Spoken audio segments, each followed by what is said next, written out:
Hello and welcome to the first webinar of the CTE Data Reporting webinar series, Understanding the CTE Data Collection Process for 2018-19. I'm Maitra Tao, CTE Data Consultant for the Wisconsin Department of Public Instruction. This webinar is designed to help you understand what the new CTE data reporting process will look like. We understand that the data collection process is a new learning experience for you, and so it might feel a bit intimidating. But we hope that the resources, including this webinar series, recent communications, and ongoing DPI staff support, will help you and your district successfully and accurately submit CTE data as required by the Carr-Perkins Act of 2006. Many of you are probably familiar with the Career and Technical Education Enrollment Reporting System, also known as CTERS. CTERS is made up of two sets of files or reports.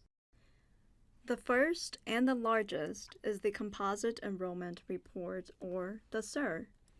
This report required your district to submit all students in grades 11 and 12 along with their demographic information. It also required your district to identify CTE participants and concentrators and report on student participation and completion in certified programs such as youth apprenticeship or business industry recognized program, as well as dual enrollment.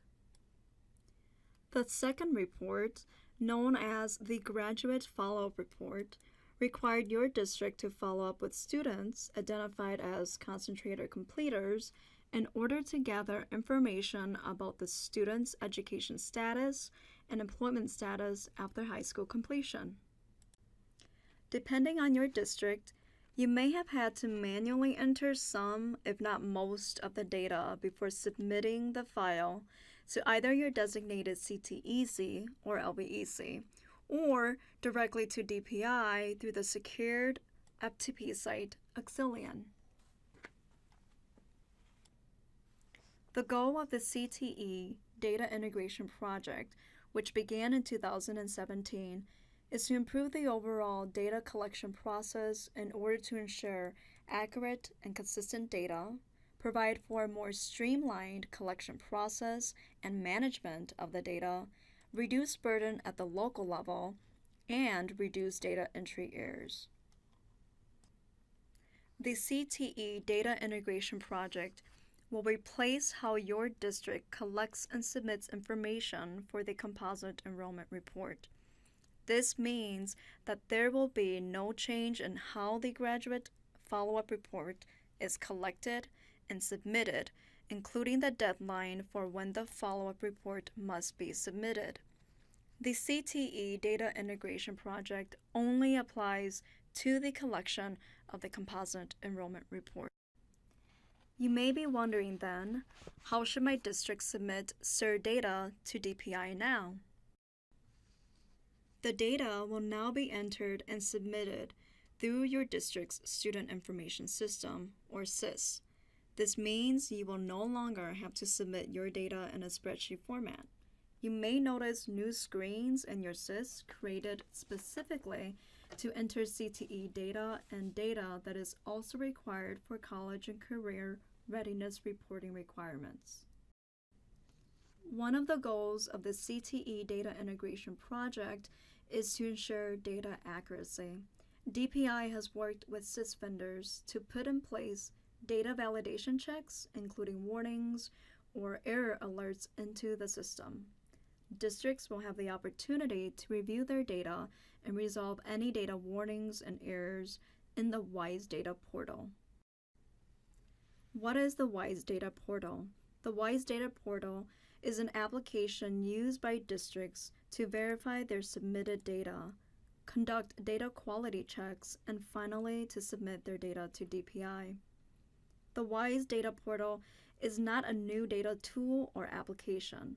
District staff or team members who normally are responsible for entering student data should already be familiar with how to navigate the application. If the data entry person is new or is not familiar with the portal, please submit a WISE help ticket immediately to receive the latest updates, including training on the portal.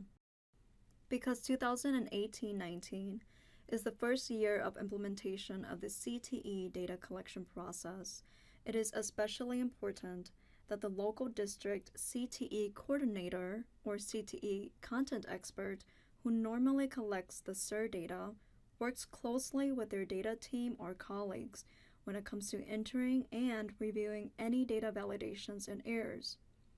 This will help provide transparency in how the data is collected at the local level and create team collaboration to ensure data accuracy.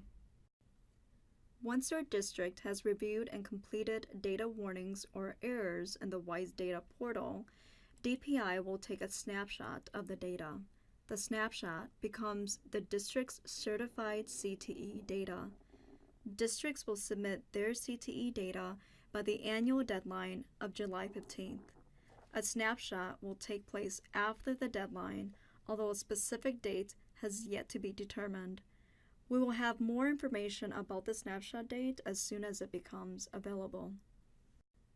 We are excited to share the CTE data integration project with you. The transition to this new data collection process will ensure greater security of our student data, increase data accuracy, and provide valuable data that will help inform policies and program improvement. This concludes our overview of the CTE data collection process. Please join us for the next webinar in the series, which will go over CTE data reporting requirements and definitions and how the data satisfies new college and career readiness reporting requirements.